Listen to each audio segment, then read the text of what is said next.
Caros amigos, nestes dias tão diferentes, onde estamos reescrevendo novas diretrizes de ação perante a vida, não podemos deixar de nos lembrar de dois recursos preciosos disponíveis para todos nós: a oração e a água fluidificada. Aproveitemos o ensejo de assistir à palestra pública, que logo entrará no ar, e coloquemos um pouco de água para receber os eflúvios salutares decorrentes da oração e da meditação. Emmanuel, no livro Segue-me, da Lavra Mediúnica de Francisco Cândido Xavier, disse-nos que a prece intercessória e o pensamento de bondade representam irradiações de nossas melhores energias.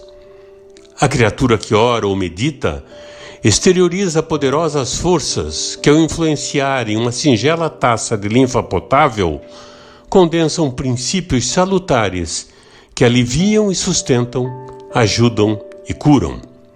Aproveitemos, pois, esses instantes de profundas reflexões sobre os valores reais da vida para recolher estas bênçãos num pequeno gole de água pura que, de igual forma como aquelas que recebíamos nas nossas casas espíritas, irão dessedentar nossas almas e corações. Muita paz. Sociedade Espírita Renovação.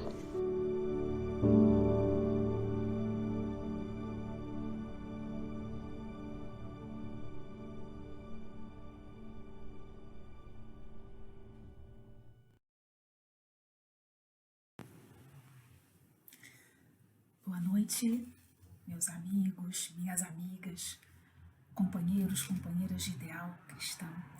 Estamos aqui hoje para conversarmos um pouquinho sobre um tema de extremíssima importância e que, de uma forma ou de outra, estamos submersos a essas situações que envolvem o ambiente familiar, o ambiente doméstico. E escolhemos como temática o lar, nó ou ninho.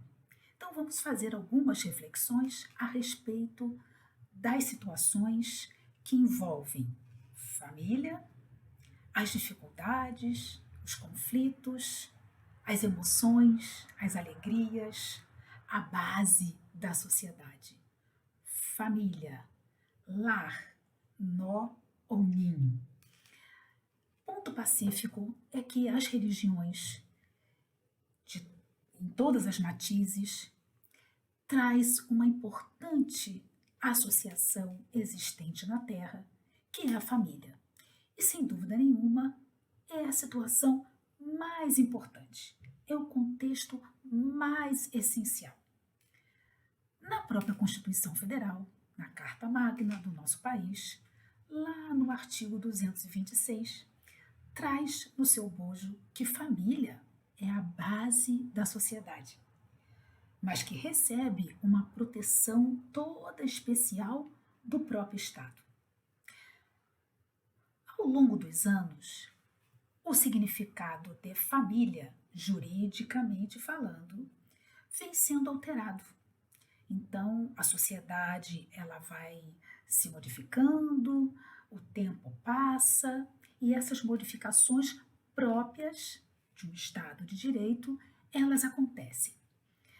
De uma família tradicional, família nuclear, composta pelo pai, provedor, pela mãe, que via de regra cuidadora da família, da casa, dos seus filhos, foi sendo aos poucos substituída por novos tipos de família. Isso de forma doutrinária, exemplificativa, e que atualmente o entendimento jurídico constitucional sobre a família comporta então vários tipos agregados familiares e que visa dar conta de toda a complexidade dos fatores que unem as pessoas no ambiente doméstico.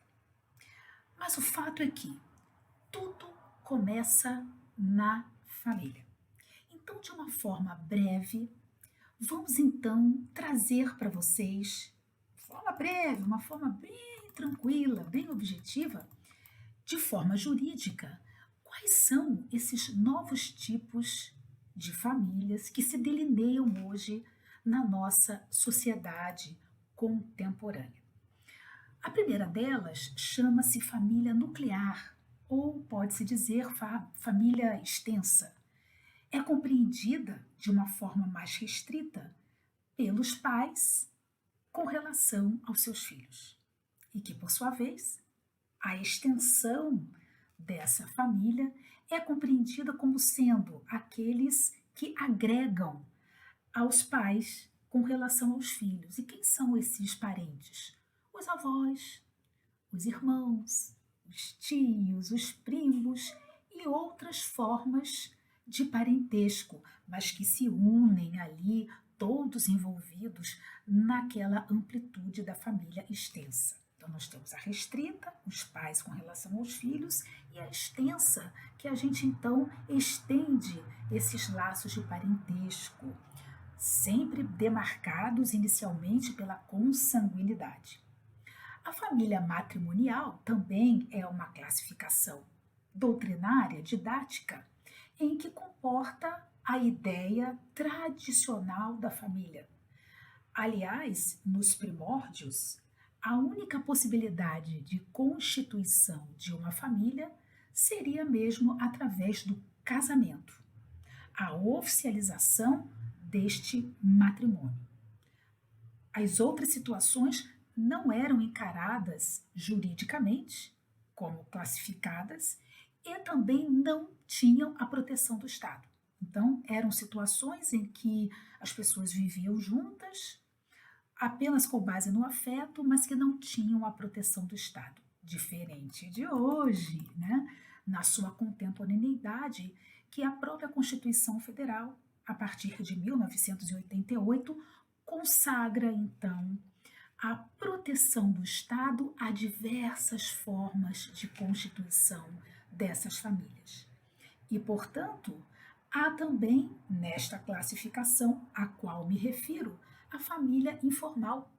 É o termo utilizado para aquela agregação familiar formado por uma união estável, por exemplo, em que tem ali os elementos, né, de continuidade, de duração, de publicidade e com o objetivo de constituição familiar.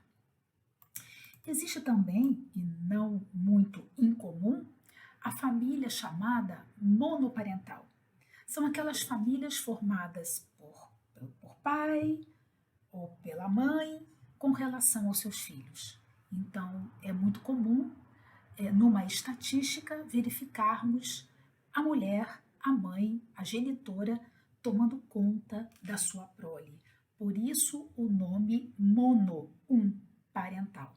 Um só dos genitores tomando conta dos seus filhos. Existe também hoje, também muito comum, as famílias chamadas recompostas, reconstituídas, ou seja, relacionamentos, casamentos, união estáveis que foram dissolvidos, que foram desvinculados e que cada um depois conhece outras pessoas, casam-se novamente e constituem outros relacionamentos, novos relacionamentos, a partir do desfazimento dos relacionamentos anteriores. Existe também a família anaparental. E essa família anaparental é tão interessante e tão moderna, tão contemporânea, que aquela ideia tradicional, só o casamento valia para ser considerado uma família, hoje nós temos esse tipo familiar em que o afeto, em que o cuidado com o outro é que vai ter como base o ambiente familiar. Então também não é muito incomum percebermos, por exemplo, quando há a morte dos pais, dos genitores, os irmãos mais velhos tomam o lugar dos pais, tomando conta dos seus irmãos mais novos, ou os avós, tanto paternos quanto maternos, assumindo esse papel.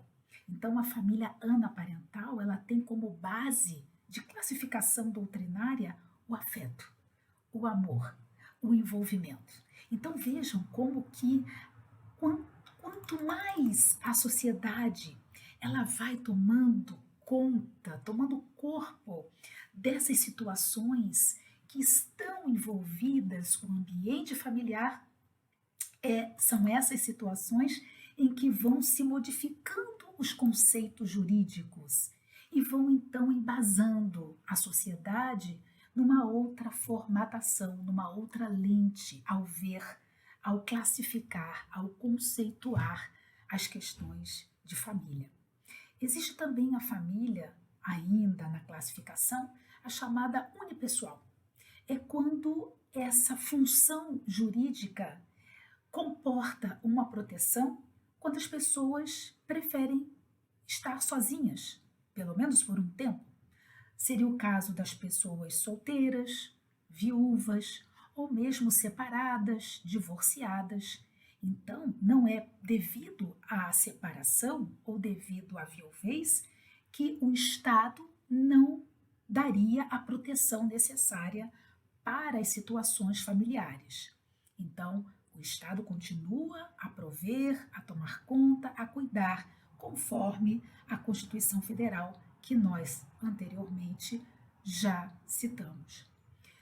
Por isso que a evolução desse conceito de família, de forma legal, de forma jurídica, constitucional, ela vem se modificando através dos tempos, né? Para vocês terem uma ideia, no Império Romano, o conceito de família passou a designar a união entre duas pessoas e seus descendentes. Nesse momento histórico, tem início também a ideia, e aí começa a do matrimônio. Isso assegurava a transmissão principalmente de bens, de patrimônio, e servia como estatuto social, de forma hereditária, dos pais para com os filhos. Então havia um entrelaçamento, não inicialmente do afeto, do amor, da vontade de convivência, mas seria um entrelaçamento com relação ao patrimônio e, claro, a herança que cada familiar deveria deixar para os seus descendentes, ou seja, para os seus filhos.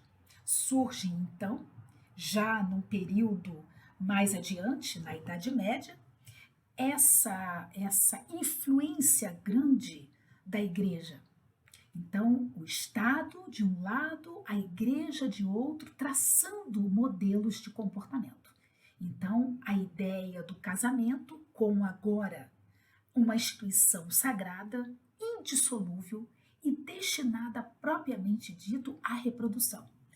Quanto mais a prole, os filhos numerosos, melhor as condições, a situação social, quanto melhor.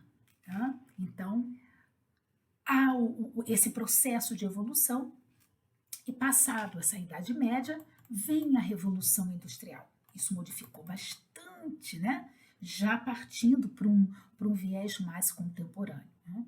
Então, a complexidade dessas relações começa a surgir e, dentre elas, as possibilidades de formação dessas diversas famílias das quais nós nos referimos. Né?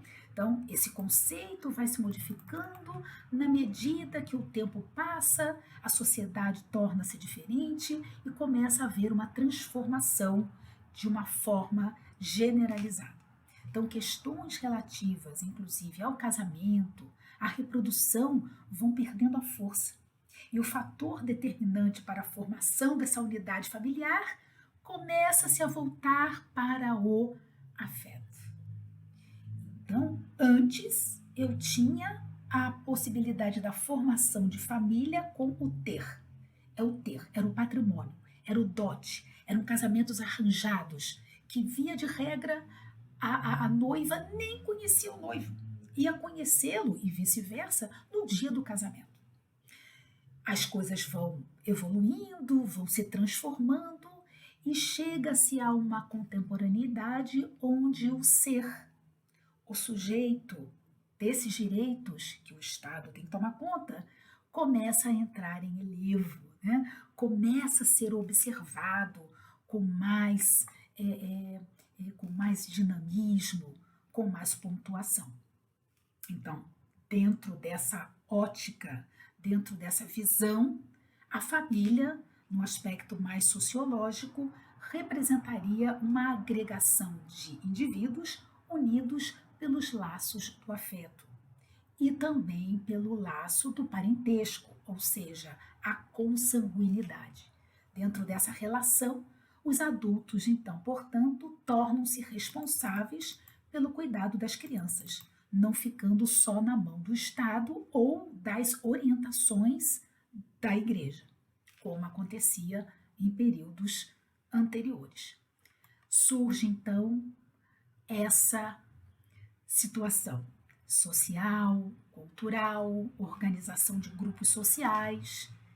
Tudo começa, como eu disse, tudo começa na família. É na família que iniciam-se as primeiras lições da vida social, de como lidar, de como tratar o outro, como se relacionar com o outro. É a família, é a base da sociedade. Mas o tema da nossa conversa hoje, né, tem como título Lar, Nó ou Ninho. Então, como entender isso? Como eu posso colocar em xeque que a família, ela é considerada, né, a base da sociedade? Sem ela, tudo seria muito cruel, muito diferente, muito atrasado, né, nas relações sociais. Mas como entender o ninho e como entender o nó?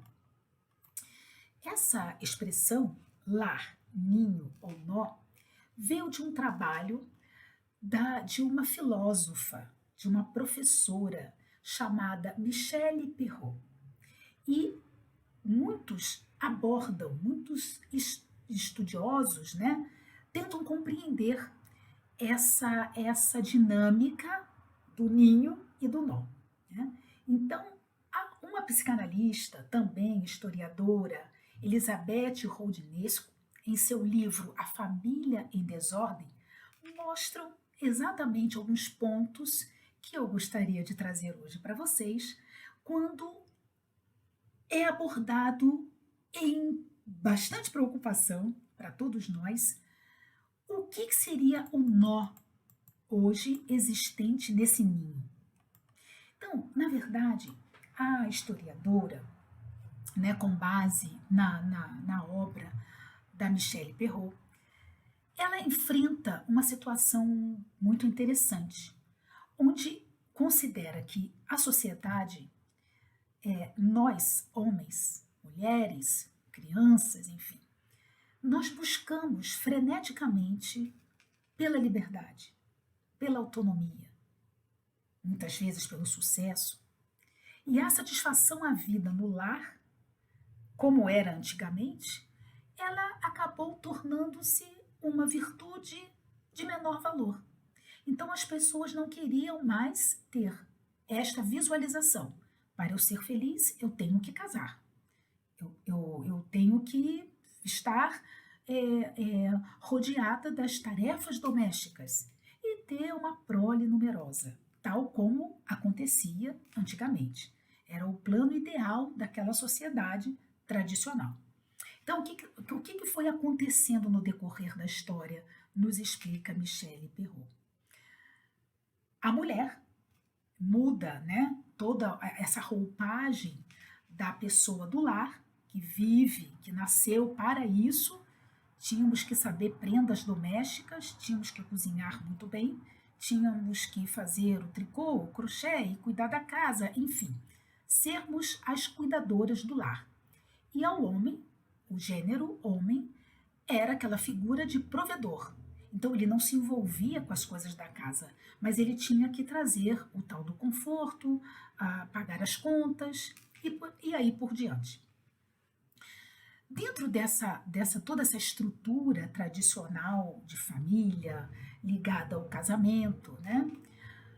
Havia uma desigualdade desse gênero de homem e mulher muito grande, da qual foi perdendo a força e as situações, sendo obviamente modificadas, foi começando a buscar a questão da igualdade, né?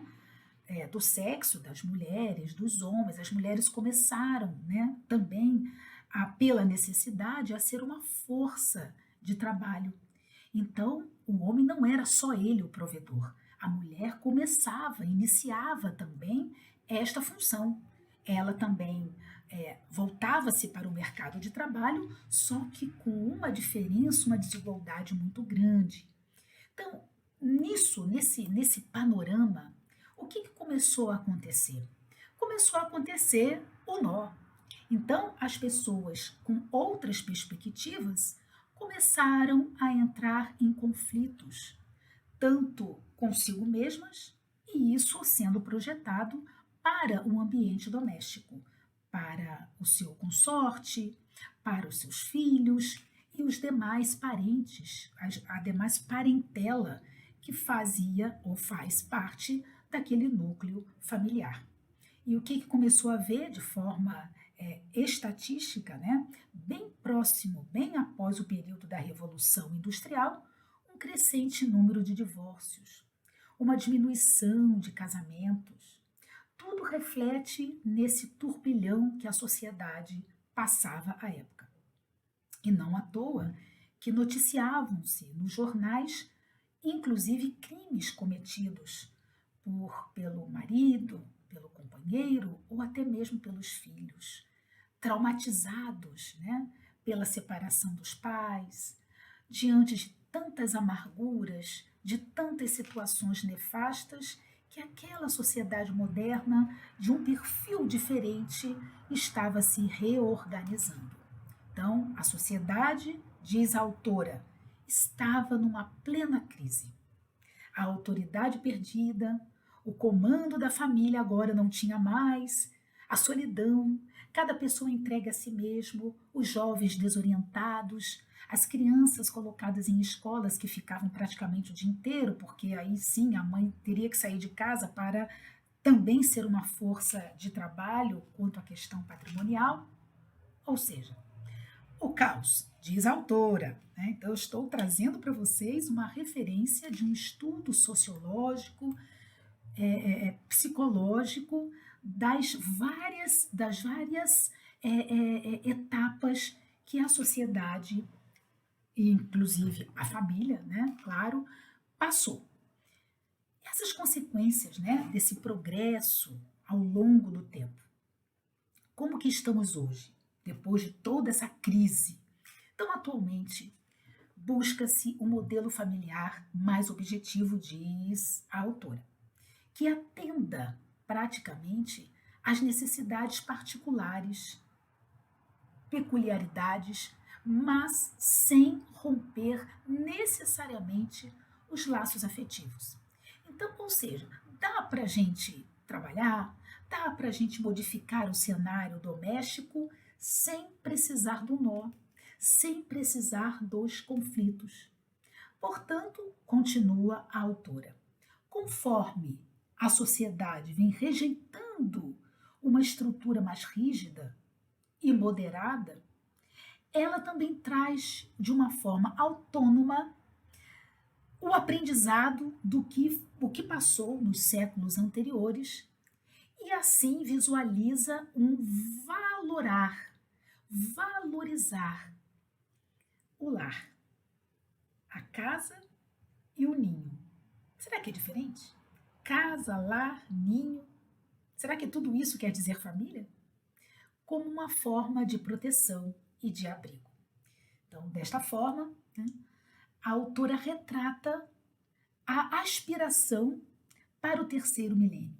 Um grupo familiar, um tanto utópico, porque ela faz essa projeção para um futuro, uma vez que as pessoas conscientizadas, né, atentas ao ideal, atentas ao dever ser do ambiente doméstico, deem valor a estrutura do afeto, não só do ter, do patrimônio, do que conquistar, do que deixar para os seus descendentes, mas, acima de tudo, da valorização, do respeito, da dignidade, da colaboração. Então, essa percepção, diz a autora, que ela acredita ser uma utopia, não que isso não vá acontecer, mas que ainda não está muito bem cristalizada na contemporaneidade do ambiente familiar de hoje. Então, concluindo o que a autora nos traz, pelas reflexões, pela contextualização de Michelle Perrault, né, essa francesa que revolucionou toda uma sociedade à época, não é só uma simples revolução no modelo familiar, mas sim uma revolução de valores que a sociedade precisa ter e que não está sabendo lidar. Então, há muitos que é necessário essa modificação, essa exteriorização, e por conta de uma polarização, individualização, o egocentrismo, as pessoas só olham para si, para o próprio umbigo, para os próprios problemas, isso dificulta para que haja, né, uma reorganização séria, tranquila, harmoniosa, que não haja conflitos, que esses nós que foram criados desde os tempos passados não impactem tanto nessa nova estrutura familiar que hoje se propõe, certo?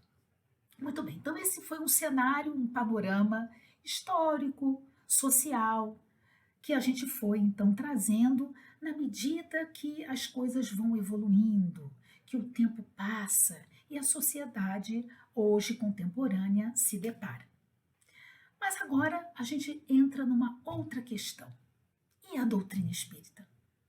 E para nós, que somos viajores do tempo, que somos espíritos imortais e que estamos aqui nessa caminhada terrestre, nessa oportunidade bendita que o Pai Maior nos concedeu de estarmos novamente no ambiente familiar, com as pessoas que precisamos, com o pai, com a mãe, com a esposa, com o esposo, com os filhos, e fora a família extensa, né?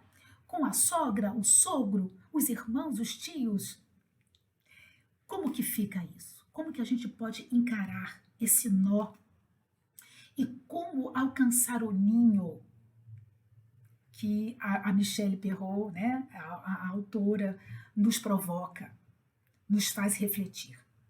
Então, inicialmente, nós nos utilizamos, né, das obras básicas, principalmente do Livro dos Espíritos, da Lei de Sociedade, que faz parte das leis morais. Nos utilizamos do Evangelho, no capítulo 14, a questão dos filhos, da ingratidão. Quem é minha mãe? Quem é meu pai? Quem são meus irmãos? A passagem que Jesus, então, nos trouxe e que, a princípio, até mesmo os apóstolos ficaram se perguntando, mas como? Como que Jesus pergunta quem são meus irmãos, quem é minha mãe? Então a gente vai procurar trabalhar um pouquinho essas questões do Livro dos Espíritos, do Evangelho. Também nos estruturamos, né, para trazer para vocês algumas situações de reflexão do livro Estudos Espíritas, no capítulo 4, que se intitula Família. Então a Joana de Ângeles nos faz, como, né, a gente tentou aqui trazer um pouquinho da história de como que as famílias eram entendidas no passado e como que essa evolução se deu. E de uma forma ou de outra, nós temos também a literatura, que é vasta, principalmente um livro que nós então nos aproveitamos das lições. O livro se intitula Vida e Sexo, Psicografia de Chico Xavier, que no capítulo 2 se intitula Família, pelo Espírito Emmanuel. Então, abre aspas, olha o que Emmanuel nos traz nesse capítulo intitulado Família.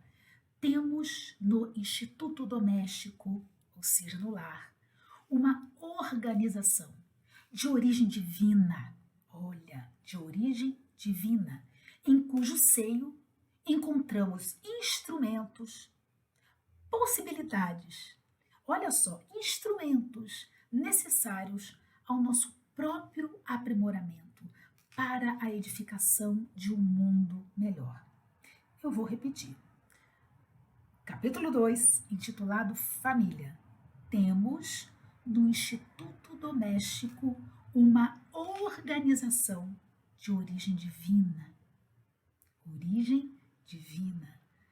Em cujo seio encontramos instrumentos necessários ao nosso próprio aprimoramento para a edificação de um mundo melhor. Como a doutrina espírita, que nos traz em seus pilares a lógica da reencarnação, o conceito de família se expande. Então a gente vai ver agora uma outra reflexão, uma outra visão, muito além do posicionamento jurídico que eu trouxe aqui para vocês, das leis civis, mas agora nós vamos falar das leis divinas, das leis de Deus, e não só dos laços consanguíneos. Nós estamos falando de uma família que, nos diz Emmanuel, tem o condão divino.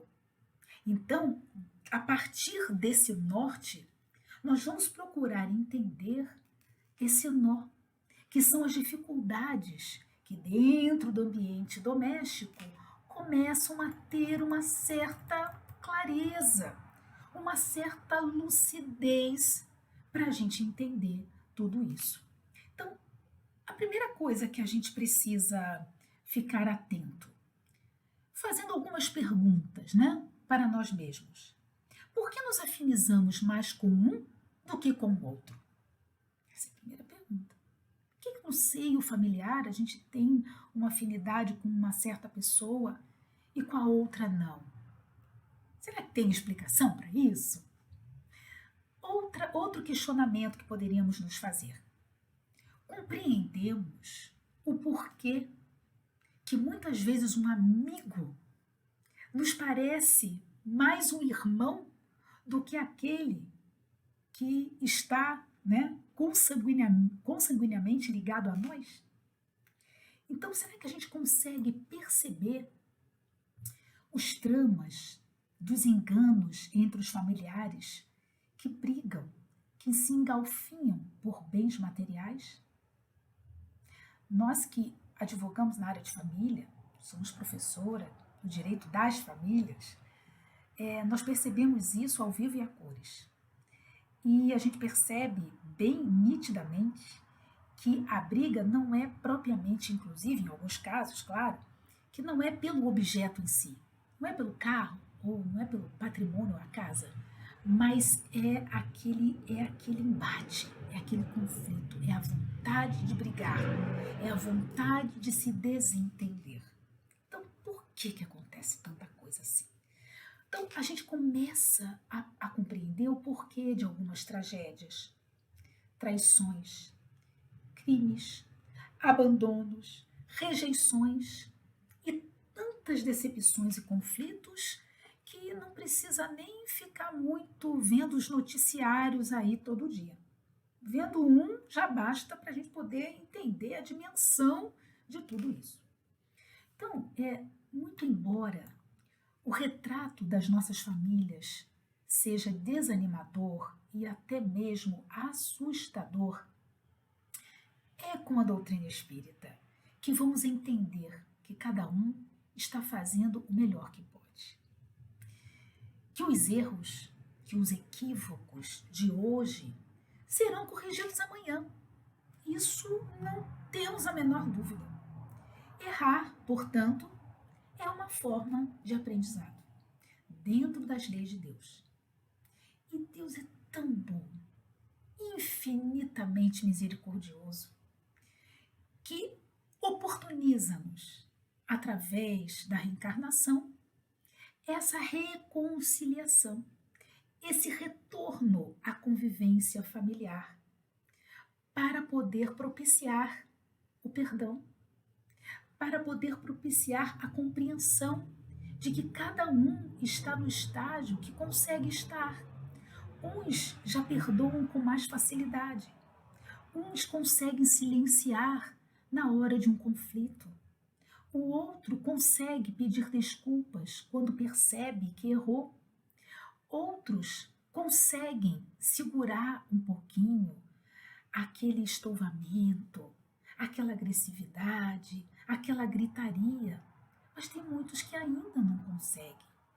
Então, no ambiente familiar, quando a gente começa a identificar esses nós, está na hora de transformá-los em ninho. E é a doutrina espírita, nesta percepção das vidas sucessivas, dos encontros e desencontros, e que traz uma explicação quanto a essas diferenças, quanto a essas perturbações e dificuldades, e que traz um consolo para nós. Acima de tudo, a doutrina espírita é uma doutrina que consola, porque a gente vai começar a entender esses dramas. A gente vai começar a entender que quando nós nos reunimos no núcleo familiar, não viemos assim por acaso. Opa, caí de paraquedas aqui. Nossa, a cegonha me deixou aqui nesse lugar. O que eu estou fazendo aqui? Sou um estranho no ninho. Sou a ovelha, né? A ovelha perdida aqui. Não, não há esta situação. Quando nós conhecemos a lei da causa e do efeito. Quando nós percebermos que somos espíritos que temos vivências, que somos imortais e que é preciso viver de acordo com os horizontes que a reencarnação nos descortina. Então é preciso sentir essa realidade, né? E aproveitar as oportunidades. É preciso, então, vivenciar tudo isso. Então a gente não só deve saber, compreender, mas acima de tudo vivenciar. Então, com essas situações, a gente vai então agora, de uma forma bem tranquila, despojada até, trabalharmos com alguns questionamentos e o Espiritismo, a doutrina espírita, o Evangelho, o Livro dos Espíritos e aquelas outras obras que eu já citei. A gente vai então tentar trabalhar com vocês nessa contextualização.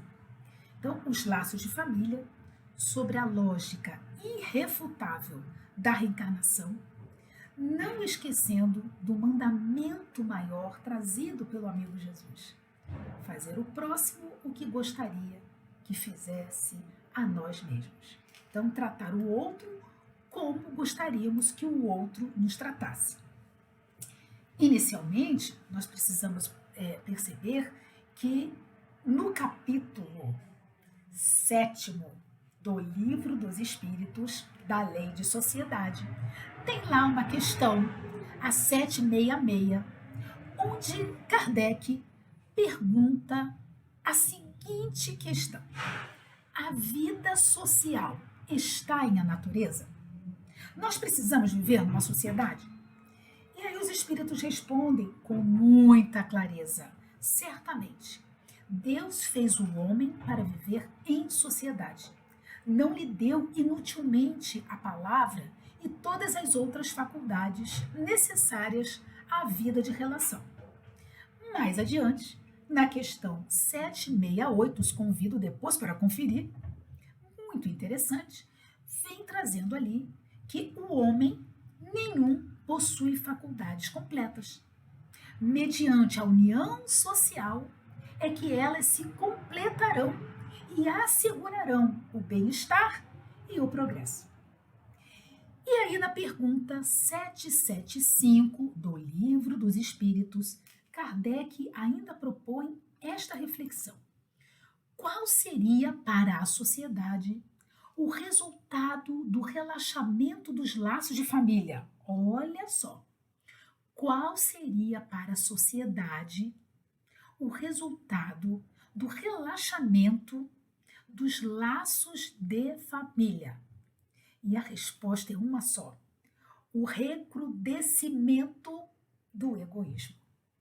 Egoísmo.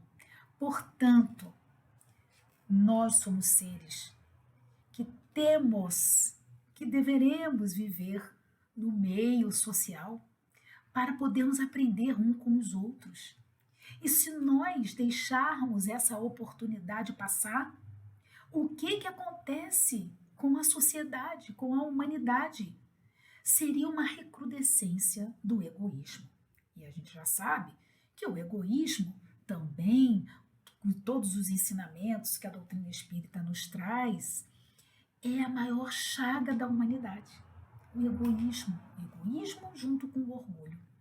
Então, se eu tenho esse nó do egoísmo, opa, é onde eu preciso trabalhar para que aquele nó se desfaça e o ninho seja pleno, com respeito, com a solidariedade, com a compreensão e etc. Algumas questões, então, que a gente vai trabalhar com vocês.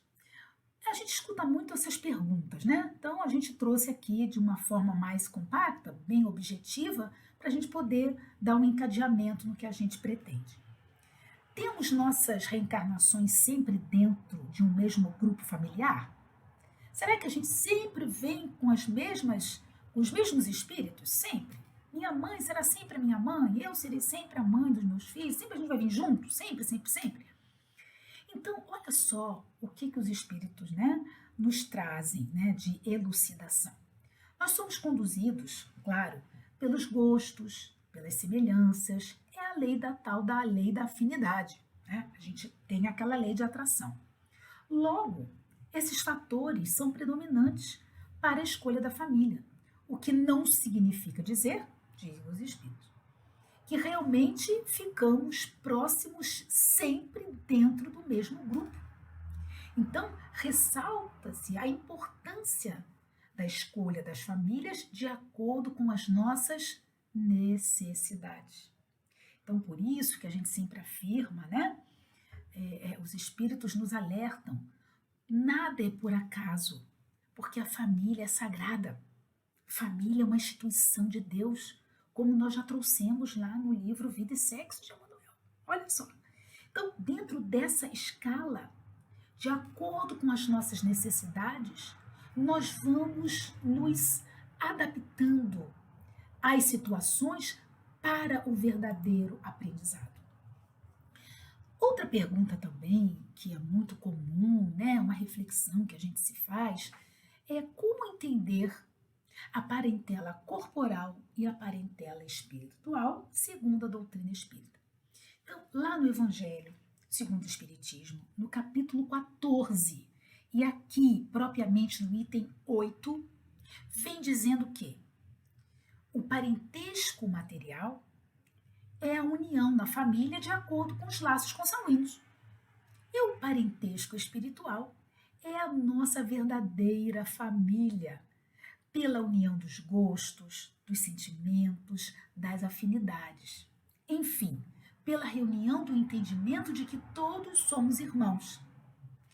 Lá no Evangelho, os Espíritos nos colocam que os laços de sangue não criam forçosamente os liames, a ligadura entre os espíritos.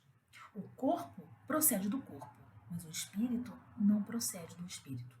Aos pais, diz lá os espíritos, a instrução dos espíritos, aos pais, olha só, hein? Incumbe auxiliar o desenvolvimento intelectual e moral do filho para fazê-lo progredir. Não são os da consanguinidade os verdadeiros laços de família, e sim os da simpatia, da comunhão das ideias, os quais prendem os espíritos, olha lá, hein? Antes, durante e depois das encarnações.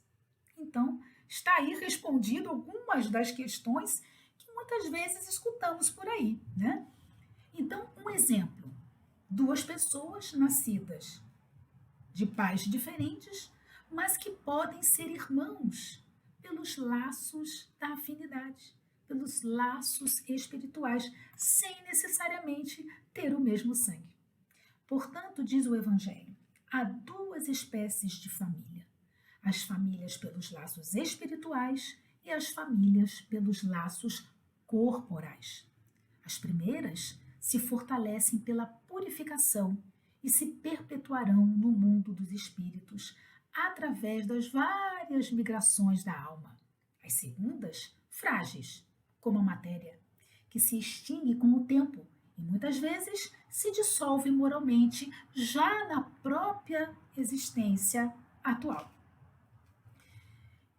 Essa, entre outras situações, Tem uma questão do Livro dos Espíritos que também as pessoas, a gente escuta assim algumas dúvidas pairando, né?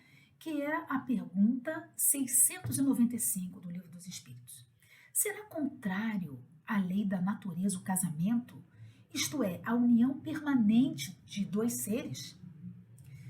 A resposta dos espíritos: não são os da consanguinidade os verdadeiros laços de família, e sim os da simpatia, o da comunhão de ideias, os quais prendem os espíritos antes, durante e depois das suas encarnações. Segue-se que dois seres, nascidos de pais diferentes, podem ser mais irmãos do que os irmãos de sangue. E o casamento, hoje, nesta encarnação, ele é propiciado por dois espíritos que assumiram, ao encarnar, estas situações, mas que em outras vidas podem vir como irmãos, como filhos e tantas necessidades, né, que forem aparecendo para esse processo reencarnatório se dar numa plenitude da evolução, né? Alguns dizem que após formarmos uma família aqui na Terra, quando desencarnarmos, como vamos ver os nossos entes queridos, né? Ou será que vai haver aquele desencontro? Puxa, quando eu desencarnar, eu vou reencontrar, mas aí quando eu já estiver numa situação de desencarne, como que acontece isso? Como é que a gente reconhece os nossos entes queridos? Será que vai ficar vendo esses encontros e desencontros? Como é que é isso, né? Então, esse reconhecimento dos entes queridos não se dá somente pela aparência, mas principalmente pela afinidade, pela vibração.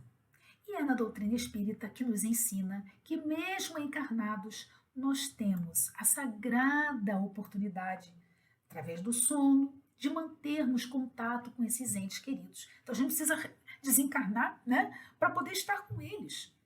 Nós somos espíritos. Então, o intercâmbio espiritual, ele se dá a qualquer hora, a qualquer momento. Então, deveremos estar atentos, observarmos essa facilidade, né, desse contato com os espíritos, né, com os espíritos afins. Uma outra situação, já indo para o final, né, há uma passagem no Evangelho, propriamente no capítulo 14, item 5, em que Jesus diz: quem é minha mãe? Quem são meus irmãos? Se referindo aos seus discípulos. Eis minha mãe, eis meus irmãos. Porque são todos aqueles que fazem a vontade do meu Pai que está nos céus. Pois bem, como entender, né, essa lição? O que Jesus, nosso amigo maior, quis nos mostrar com essa afirmação? Então, está lá no Evangelho a explicação, né, dos Espíritos, que essa afirmação, a princípio, até nos causa uma certa surpresa. Mas numa análise mais profunda, percebemos que o Cristo nos fala da parentela espiritual. E que Deus, nosso Pai maior, Ele é tão grandioso. E se pensarmos que todos nós, toda a humanidade, nós somos irmãos, de fato entenderemos essa pergunta de Jesus: quem é a minha mãe? Hoje pode ser a fulana, amanhã pode ser a ciclana, e aí por diante. Então, Jesus se referia à família universal. Mas para a gente chegar nesse estágio, será necessário vencermos algumas dificuldades com o início, os fragmentos da vida social. Então, para a gente poder ter a sociedade, ter a humanidade como uma família universal, nós precisamos, né, enfrentar algumas situações. E dentre essas situações, nós também temos uma questão interessante também para trabalhar, que é a respeito da ingratidão dos filhos, né? Então, muitas vezes os pais zelosos, né, enfrentam dificuldades, os irmãos que brigam muito, os filhos ingratos, ou seja, como lidar, né? Então, é lá no Evangelho, o Espiritismo explica. Lá no Evangelho, nesse capítulo 14, em que nós, estruturamos aqui as nossas reflexões de hoje, propriamente no item 9, vem dizendo: a ingratidão é um dos frutos diretos do egoísmo. Quando deixa a terra, explicam os espíritos, quando deixa a terra, o espírito leva consigo as paixões e as virtudes inerentes à sua própria natureza. Uma só é a senha: a caridade. Não há caridade sem esquecimento dos ultrajes, das injúrias. Não há caridade sem perdão, nem o coração tomado de ódio. Portanto, a gente compreende que fora da caridade não há salvação. Por isto, porque se não temos caridade, qual é o oposto da caridade? O egoísmo. E o egoísmo, você centraliza tudo em si. Eu só que sofro, eu só que sou a vítima, eu só que tenho problema. Você não consegue enxergar a dor do outro. E é através da claridade, esse clarão, essa luz que vai nos permitir exercitarmos as dívidas através do amor, caridade, amor em ação. Então, continua lá a lição do Evangelho, dos Espíritos. Ó Espíritas, olha só, compreendei o grande papel da humanidade. Compreendei quando produzis um corpo, a alma que nele encarna vem do espaço para progredir. Inteirai-vos dos vossos deveres. Olha, inteirai-vos dos vossos deveres e ponde todo o vosso amor em aproximar de Deus essa alma. Tal a missão que vos está confiada. Portanto, o bom entendedor, um pingo é letra, nós, pais, temos uma missão. Não somos missionários, mas todos nós temos uma missão. Qual é essa missão? É trabalhar o amor nas relações familiares. Mas algumas medidas básicas, inicialmente, concretamente, produtivamente, a gente pode fazer. Então, é a própria doutrina que nos sugere, essa intensificação, a evangelização para os nossos filhos. Quanto menor, melhor. Quanto menor, melhor. O culto do lar é uma porta que se abre de intercâmbio, É um cuidado com as paredes fluídicas da nossa casa. É a oração, sempre. Não é só quando a gente tem algum probleminha, agora eu vou fazer minha oração. Não. A oração deve ser um hábito diário. Orar, estar em sintonia com o Pai. Orar, abrir as fronteiras, da nossa mente para estar receptivos à ajuda espiritual que com certeza recebemos. Muitas das vezes nós não damos, a devida atenção, mas os espíritos amigos estão lá, firmes conosco. Basta nós utilizarmos, aquela força motriz, a vontade, para podermos estar envolto num ambiente que nós possamos ter essa ajuda, ter esse auxílio do mais alto. Então, não esquecer também do tratamento espiritual e também do apoio psicológico, dos médicos, dos psicólogos, dos terapeutas, que também nos auxiliam em determinadas situações. Pois bem, meus amigos, minhas amigas, indo para o final, é a educação. Educação. Na pergunta do Livro dos Espíritos, a 917, vem dizendo que a educação, convenientemente entendida, constitui a chave do progresso moral. Quando se conhecer a arte de manejar os caracteres, como se conhece de manejar as inteligências, conseguir-se-á corrigi-los do mesmo modo que se aprumam as plantas novas. Essa arte, porém, exige muito tato, muita experiência e profunda observação. Pai e mãe, nós temos essa missão. Família, todos temos uma missão dentro dos nossos lares, né? E no Evangelho, no capítulo 14, propriamente no item 9, diz lá a instrução dos Espíritos. Desde pequena, a criança manifesta os instintos bons ou maus, que traz das suas existências anteriores. A estudá-los, devemos, nós pais, aplicar todas essas situações, estarmos atentos a isso. Todos os males se originam do egoísmo e do orgulho. Portanto, para finalizar, né, nós ficamos muito preocupados com essas questões familiares, né? E a gente precisa aproveitar a oportunidade, né? Estamos caminhando para um entendimento real, pleno, do que significa realmente família, né? Pois vemos aí as necessidades da reforma íntima, a conscientização, somos espíritos imortais, vamos facilitar a nossa jornada, né? Que a gente possa rogar ao Pai Maior para a gente ter força, ter coragem de empreender esforços, empreender grandes esforços, para que a gente possa realmente transformar o nó que porventura exista, né, em nosso lar, que significa lar, lugar de afeto e respeito, num verdadeiro ninho, né, num verdadeiro ninho.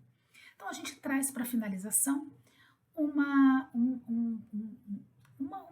poesia, um poema, do texto de Abigail Guimarães, inspirada numa reflexão de Alba Magalhães Davi, que ela então faz essa comparação de casa e lar. Então vamos aí. Casa é uma construção de cimentos e tijolos. Lar é uma construção de valores e princípios. Casa é o abrigo das chuvas, do calor, do frio. Lar é o abrigo do medo, da dor, da solidão. Casa pode ser o lugar onde as pessoas entram para dormir, usar o banheiro, comer, onde tem-se pressa para sair e retarda-se a hora de voltar. O lar é o lugar onde os membros da família anseiam por estar nele, onde refazem as suas energias, alimentam-se do afeto. É o melhor alimento, né? E encontram o conforto do acolhimento. É onde tem-se pressa de chegar, mas retarda-se a hora de sair. Numa casa, pode-se criar, né? Pode-se alimentar alguns problemas. Numa casa, podem morar pessoas que mal se cumprimentam e se suportam. No lar, vivem companheiros que, mesmo nas divergências, se apoiam e nas lutas se solidarizam. Casa é local onde pode acontecer dissensões, conflitos, discórdia sem fim. No lar, as dissensões e os conflitos, existindo, servirão para estabelecer e engrandecer. Numa casa, pode-se desdenhar de valores. No lar, sonha-se juntos. Numa casa, pode haver azedume e destrato. No lar, sempre há lugar para a alegria. Numa casa, podem nascer muitas lágrimas. No lar, plantam-se sorrisos. A casa pode ser um nó que oprime, que sufoca. O lar é um ninho que aconchega. Se você ainda mora em uma casa, o desafio é que a transforme com máxima urgência em um lar. Que Jesus sempre possa ser o seu convidado especial. Muita paz.